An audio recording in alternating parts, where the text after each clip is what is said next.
O Senhor é auxílio e segurança.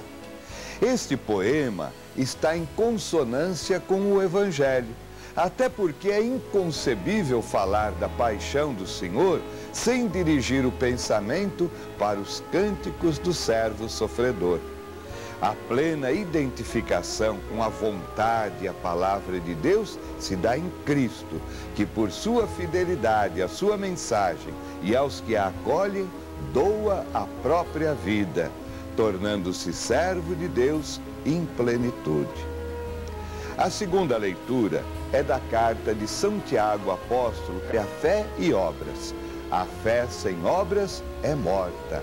A fé sem a caridade em atos não vale nada. Tiago deixa claro, não há como separar a fé das obras. Cristão de verdade mostra a fé pelas obras. Se pensamos só em nossos interesses pessoais, não temos olhos para ver que existem necessitados perto de nós. A verdade da fé se manifesta nas obras de caridade, que é a própria vida da fé. O Evangelho de hoje é segundo o evangelista São Marcos, capítulo 8, versículos de 27 a 35. Alguns dizem que tu és João Batista, outros que és Elias, outros ainda que és um dos profetas. Então ele perguntou, e vós, quem dizeis que eu sou? Pedro respondeu, tu és o Messias, o Cristo. Neste trecho temos, primeiro, a profissão de fé em Jesus como Messias por Pedro, em nome dos 12 apóstolos. Segundo, o primeiro anúncio da paixão, morte e ressurreição. Terceiro, o convite para seguir Jesus no caminho da cruz e as exigências do seguimento. É o divisor de águas do Evangelho. A partir deste episódio, Jesus não esconde mais sua identidade para os discípulos. Pretende abrir-lhes seu mistério, mas só entenderão depois da ressurreição. Pedro confessa Jesus como Messias, mas Jesus tem que corrigir seu conceito de Messias pelo anúncio do sofrimento. Mostra aos discípulos o messianismo do tipo servo sofredor, em vez do messianismo político e material. E quem quer seguir o Messias padecente tem que assumir o mesmo destino dele. Deve renunciar a si mesmo, tomar a cruz e seguir Jesus. E veja que o convite é aberto a todos, à multidão e aos discípulos. As três leituras de hoje estão em consonância. O Evangelho apresenta quem é Jesus, o Messias, servo sofredor, que foi injuriado, maltratado, flagelado, crucificado. Aos seguidores de Jesus cabe uma opção livre, porém radical: arriscar a própria vida, assumir todos os riscos, pois a fé sem obras é morta. O que o mundo pode esperar de nós? A proposta cristã é a de morrer para dar a vida. A pergunta está feita: e vós, quem dizeis que eu sou? O que e como vamos responder? A nossa resposta, por palavras e ações, deve ser coerente com o que professamos. Os bispos, em Aparecida, na grande assembleia, grande conferência latino-americana, nos recordam: sentimos a necessidade de promover uma globalização diferente, que esteja marcada pela solidariedade, pela justiça e pelo respeito aos direitos humanos.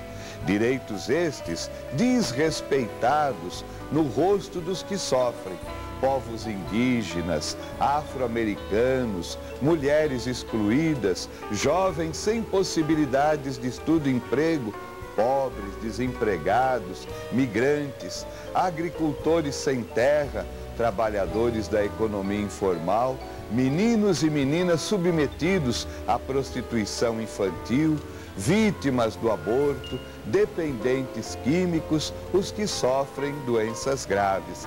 Está lá no documento de Aparecido, número 65. São manifestações históricas do rosto sofredor de Jesus. Coloquemo-nos a serviço. Neste domingo, reunidos e unidos, fazemos o memorial da entrega de Jesus à morte e da vitória da justiça, que não tardou a se manifestar, pois o Pai ressuscitou Jesus de entre os mortos, tornando fonte de vida para todos os que assumem como própria a tarefa de hoje serem os servos de Javé. Este é o mistério de nossa fé, anunciado e vivido por Jesus e que se torna vida e realidade em nossa história. Sintetizando o que vemos na liturgia desse domingo que ouvimos, podemos destacar: na primeira leitura do livro de Isaías, o servo de Javé sofre terrivelmente, mas não se deixa abater, porque sabe que Deus é o seu auxiliador. Na segunda leitura, na carta de São Tiago apóstolo, não existe verdadeira fé sem autêntica caridade. E no Evangelho do dia, segundo São Marcos, apresenta quem é Jesus, o Messias, servo sofredor, que devia sofrer, ser rejeitado, morto e ressuscitar. E quem quer seguir o Messias padecente deve renunciar a si mesmo, tomar a cruz e segui-lo. De hoje, o discípulo, Jesus está dando formação para o discípulo. Muitas vezes a lógica do mundo ensina para nós que a vida é um negócio para ganhar. Nós pensamos que a vida é uma luta contra o sofrimento. Não é. Pensamos que a vida é uma empresa para faturar. Não é. Pensamos que a vida é uma obrigação para trabalhar. Não é. Nós não somos clientes como a empresa, como negócio. Nós não somos pacientes pensando que a vida é luta contra o sofrimento. Não. Nós não somos sócios pensando que a vida é uma empresa. Não. E nós não somos funcionários pensando que a vida é uma obrigação. A mulher, obrigação é a cozinha. A mulher pode amar trabalhando na cozinha, mas a cozinha não é obrigação da mulher. Então que nós homens vamos pedir 1000 perdões, né? As nossas mães, né? Ou as mulheres. A lógica de Deus, que nós vemos aí no Evangelho, quando Jesus pergunta quem eu sou, Pedro acertou: tu és o Messias. Mas na nossa cabeça, gente, o que é Messias? Nós pensamos Messias glorioso, Messias político, Messias que vai dar dinheiro para mim, Messias que vai resolver meu problema. Será, irmãos? Não é. A vida é um dom, gente, uma natureza. Nas suas mãos, o seu dedo, gente, 5 dedos, o reino mineral, o vegetal, o animal, o humano e o angelical. Por isso que o positivo, angélico. Nós não sabemos disso.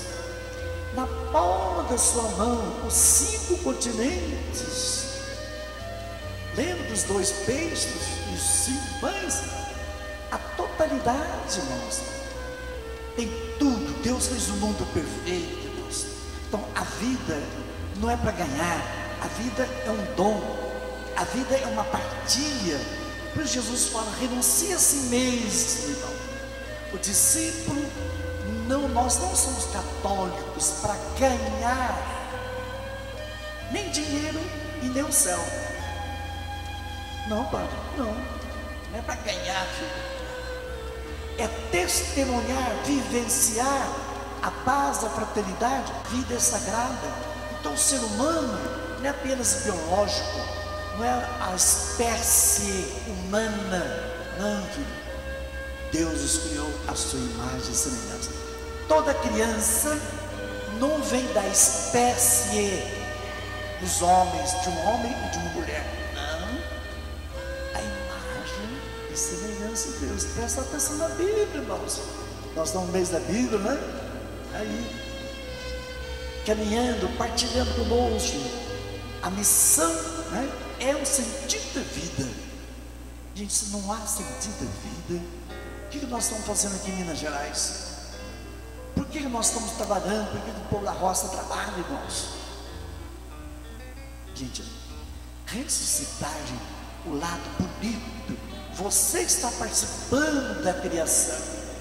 Então nós temos que preservar, gente, não é aquilo que é seu. Por isso, preservar, gente, a Eucaristia, aquilo que é nosso, o nosso chão, os nossos trabalhos. Por exemplo, irmãos, quando você vai na feira, você vê lá uma banquinha, né? O homem da roça, você sabe que ele é pobre.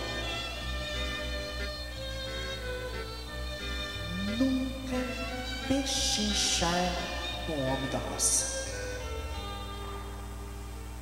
Quanto que é o quilo disso aqui? É R$3. Você tem que pagar R$5.